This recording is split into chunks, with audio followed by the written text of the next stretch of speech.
Hola, hola. T- Hola.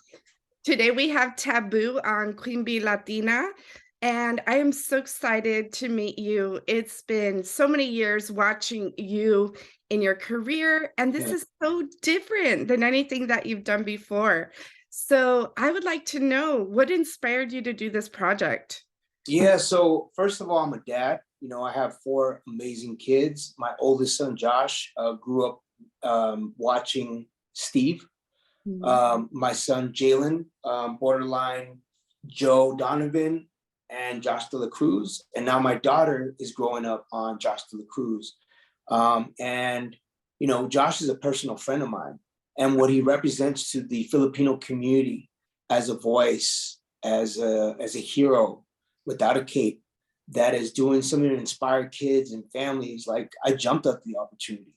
I've been a fan of Nickelodeon and Nick Jr. since day one. I was just saying how I grew up on You Can't Do That on Television, Right. and Double Dare and all some of these older shows. So to be part of this family, it was a natural, organic transition. And what I did on screen, it was just a reflection of our relationship, Josh and I's relationship. I was just playing myself, literally. And I had fun doing it, and to bring a smile to my daughter's face, being part of Blue's Clues, like, that was the biggest win for me. I agree. I mean, we're in a time where, I mean, things are really, really hard, and our kids are experiencing things that are really, really difficult. So, you mentioned something really important, which was about your culture and being Filipino, being Latina too. Why do you think it's important for inclusion and diversity in some of these children films? Well, for me, being a biracial kid, being native Shoshone and Hopi on my grandmother's side, and being Mexicano, it was important for me to use my platform, any whether it's music or whether it's this amazing vehicle like Blues Clues, to have different heroes and different representatives that speak to different communities. And so, me being part of this journey, along with my Filipino brother, and along with the beautiful mosaic of other cultures that were represented, that's what the world is about. It's about that inclusivity and that feeling of like empowerment for all these communities, all kids, all walks of life, all genders, everyone that's represented. And I felt like that was my moment to say, look, we're here, we're rocking, we're having a good time, even through this crazy pandemic, because we shot it during the pandemic. We're having fun, we're escaping because of this amazing vehicle.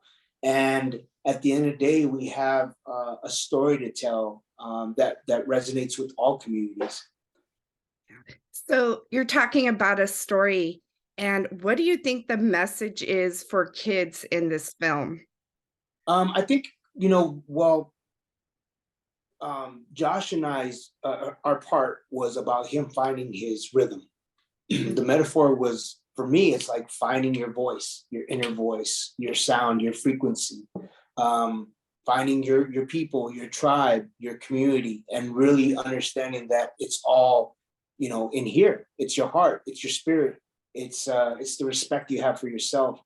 And so, I took away a lot of, like, um, curiosity, not knowing, uncertain. Through the movie, Josh was just trying to make it to be part of this special, this musical.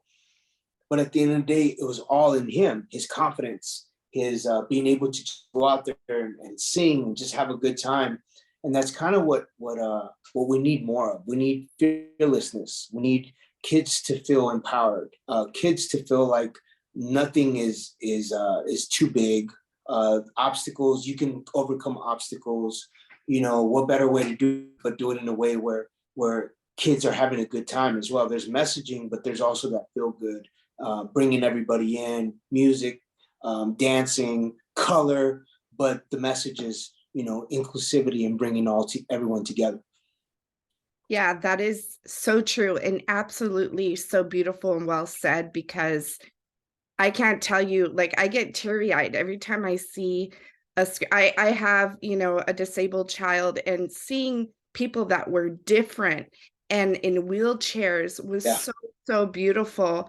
And, the scene where your breakout music scene, It was so wonderful. Like that was probably one of the highlights of the film for And, me was watching you and all this colorful cast dancing and singing.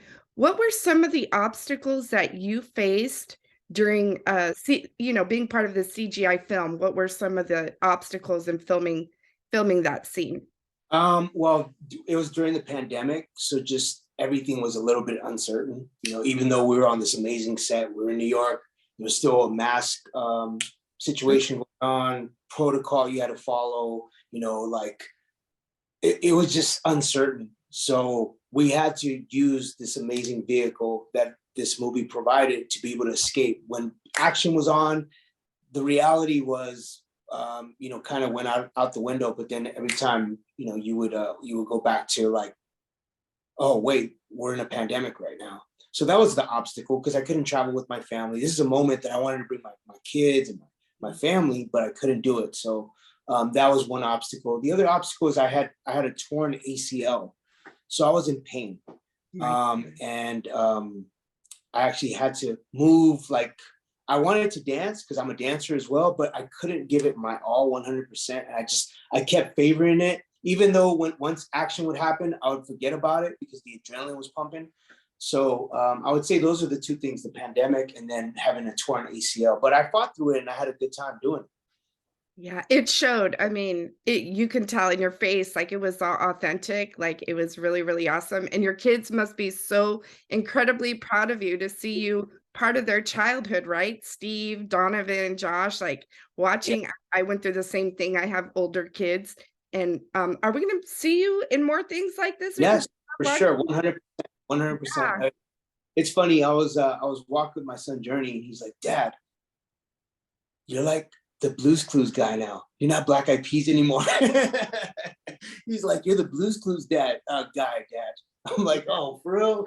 He You said, can "Yeah." still be both. You can still be both. You can still I be a know, but cool dad. that was his joke because it was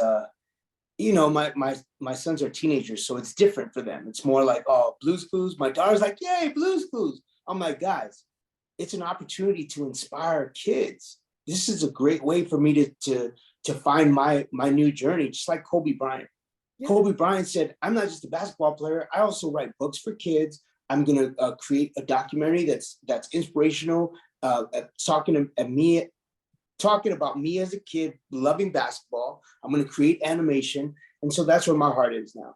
I'm a big nerd. I love toys. I love comics. I love storytelling. I love animation. Why not go to a space where I feel at ease? It's an organic transition. I'm a father. I make content and movies and music for kids. Besides Black Eyed Peas, there's music that I've created specifically for shows that are in development and different storytelling that I'm creating that is inspired specifically for kids. And so, in this state of my career, I feel like it's a great way to transition into my daily life.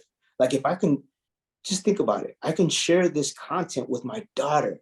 Like everything that I'm doing outside of the P's, I can share with my daughter because it's specifically tailored to her demographic. So that's where I'm at. And then if I can inspire like kids in Indian reservations, kids in the Latino community, kids overseas, international, and say, look, this is a hero without a cape. There's an indigenous voice that's representing us in these huge platforms and letting people know that dreams are attainable. I want to do that. Muchísimas gracias. This Gracias. is so beautiful. I appreciate you representing our cultura, Gracias. inspiring our kids, and thank you for your time. Thank you. It's been an honor. It's an Thank you. honor. Thank you. Appreciate that.